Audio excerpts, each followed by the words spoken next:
Масоны, рептилоиды, Билл Гейтс, золотой миллиард. Чипирование. Эти темы повсюду. Подобным видео завален YouTube. Эти разговоры часто можно услышать в общественном транспорте, такси и магазине. Каждая теория заговора распространяется быстрее, чем любой вирус, и порождает новые, еще более абсурдные идеи. Это наш новый эпизод, и сегодня пообщаемся на жаркую тему теории заговоров.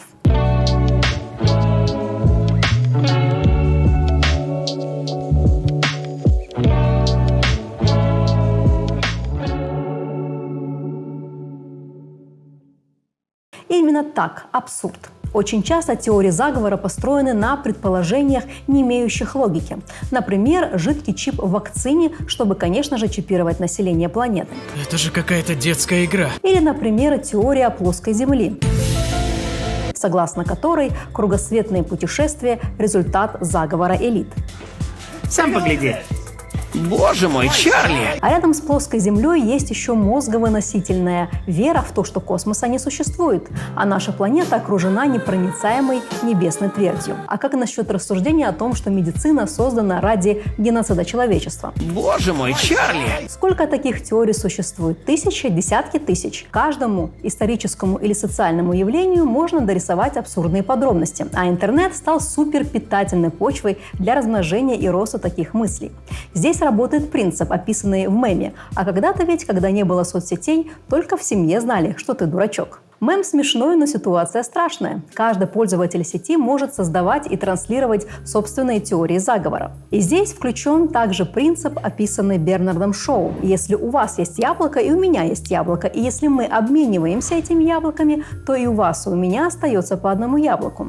Если у вас есть идея, и у меня есть идея, и мы обмениваемся, то у каждого из нас будет по две идеи. Теперь представьте, допустим, 1000 пользователей интернета со своими безумными идеями. У каждого будет по 1000 идей. Остановитесь! Причем тяга к абсурду вполне предсказуема. Большинство наших страхов абсурдны, если смотреть на них сквозь призму логики и формальных рассуждений. Допустим, человек боится темноты и условных призраков или монстров, живущих в этой темноте. При этом, находясь в той же самой комнате, человек не испытывает никаких страхов в течение дня. У него нет никаких логических оснований считать, что в этом шкафу живут некие монстры. Кроме того, у человека никогда не было опыта знакомства с призраками и тому подобными существами, да еще и у себя дома. А он все равно боится темноты. Но почему? Во-первых, инстинкты. Страх темноты заложен миллионами лет эволюции приматов, именно как дневных существ. Простая схема. Темнота равно хищники, равно опасность, равно страх. Во-вторых, отсутствие опыта и знаний, которые могли бы этот страх опровергнуть. Боязнь неизвестности и как защитная реакция нашего разума. А темнота как раз идеальный пример неизведанного пространства, полного опасности. В-третьих, вишенка на торте каждого страха – наличие негативного опыта, то есть травмы, которые этот страх подкрепляет. Например, человека в детстве до смерти напугали рассказами о монстрах. Сейчас вы сказали, что в отношении него было применено психологическое насилие. Светлана, я не слышу хруста безе. Светлана, я не слышу хруста безе. Светлана, хруст безе где? Теперь возьмем другого человека, того, кто считает медицину оружием рептилоидов. Здесь и заложенный инстинктами страх смерти, связанный с травмами и болезнями. Здесь опять же отсутствие знаний и страх неизвестности. Человек не понимает, как работает его организм и медицинские технологии, и не знает, чем закончится для него осмотр, лечение или конкретная процедура. Здесь же и личный опыт, увы, но это факт. Некоторые люди становятся жертвами некачественной медицинской помощи, плохой ее организации, да и вообще среди врачей тоже могут попадаться люди грубые и с садистскими наклонностями. Если такое произошло в детстве, то психологическая травма гарантирована. А плоская Земля, разве это не страх неизвестности, подкрепленный слабой эрудицией? Да, и здесь всегда есть место для психологической травмы. Возможно, в жизни человека произошло событие, которое заставило его сомневаться в ученых и науке. Это могли быть нелепые ошибки в глобусах или картах, систематическая ложь преподавателей в каких-то мелочах или отсутствие ответов на простые вопросы. Все, говорящая голова готова к приему и ретрансляции самых абсурдных идей. А если добавить в теорию заговора щепотку доказательств и немножечко логики, совсем чуть-чуть? Именно так появляются на свет самые стойкие и живучие теории. Итак, у нас есть страх неизвестности.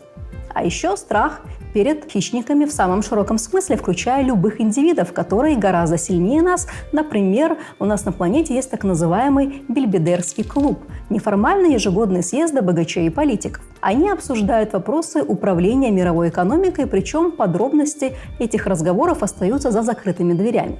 Здесь у нас есть и хищник, и страх неизвестности. А теперь представьте ситуацию.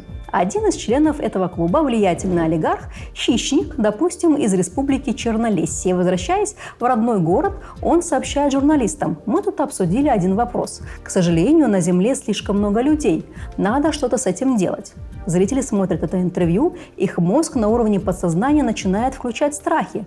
К тому же жители Чернолесья недавно слышали о какой-то концепции золотого миллиарда. А население в этой стране явно к золотому миллиарду никакого отношения не имеет.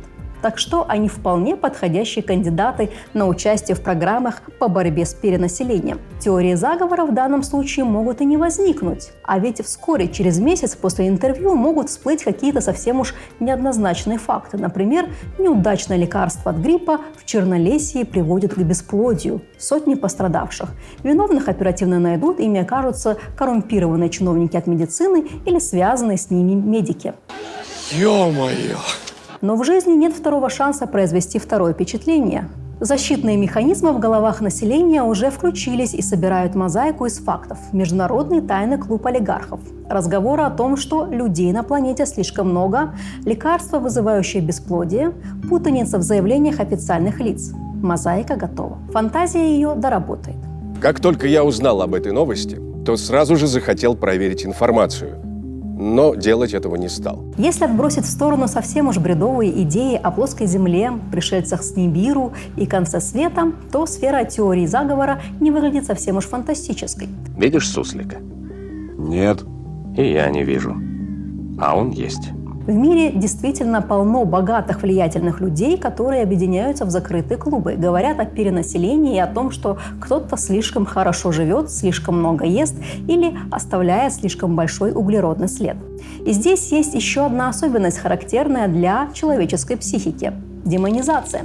Это осознанное или подсознательное добавление страшных черт к облику человека или события. На этом строится большинство подобных теорий. Теории заговора, которые оказались правдой. Мне кажется, я сейчас вас совсем запутаю, потому как в эту черно-белую картину мира добавлю немного красок и расскажу про пример теории заговоров, которая на самом деле оказалась правдой.